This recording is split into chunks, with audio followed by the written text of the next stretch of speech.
Hello guys! So good evening guys sa ating lahat guys. So pag-usapan natin ngayon guys ay ito na nga yung nakikita nyo po guys.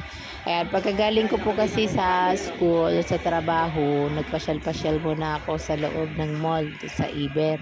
Sa pag-ikot-ikot ko guys ay nakita ko yan na mayroon silang free demonstration sa frequency massage, foot massage dun sa Iber.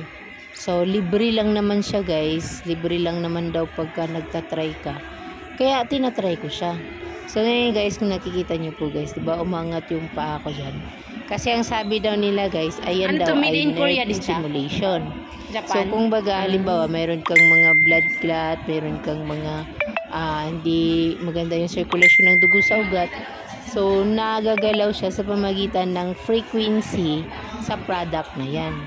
Yun nga lang, hindi ko nakuha kung ano yung pangalan ng product na yan. Basta niisip ko lang na itatry ko lang siya, kasi ang nakalagay kasi doon sa tarpaulin nila ay nakapagpagaling daw siya ng iba't ibang sakit through nerve stimulation and frequency. So hindi naman siya bago sa akin guys, kasi dati mayroon na rin kami dyan, dating ganyan sa trabaho ko, na mayroon siyang frequency. May heating stone nga lang yung sa amin dati, pero yan siya guys, wala siyang heating stone. Mayroon siyang heat sa gitna, yung umiilaw, pero ang gumagana lang sa kanya ay mayroon siyang frequency, yung parang kuryente, yung parang kinukuryente yung mga paa. So yan, pagka gumagana siya guys, yan umangat yung paa mo na hindi mo sinasadya, kasi yung mga nerves sa paa mo talagang parang kinukuryente siya. Pero maganda naman, masarap naman siya sa paa. At saka libre lang naman siya guys, so pwede natin subukan.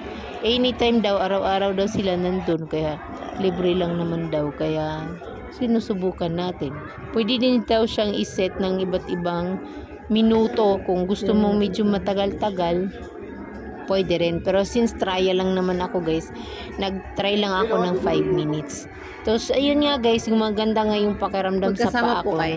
No, hindi pa ako nag-treatment ng ganyan ay ibang medyo mabigat. So nung after ko niyan ay gumaan yung paa ko. So yan lang guys, sinishare ko lang sa inyo. Thank you for watching, share and subscribe, follow my page.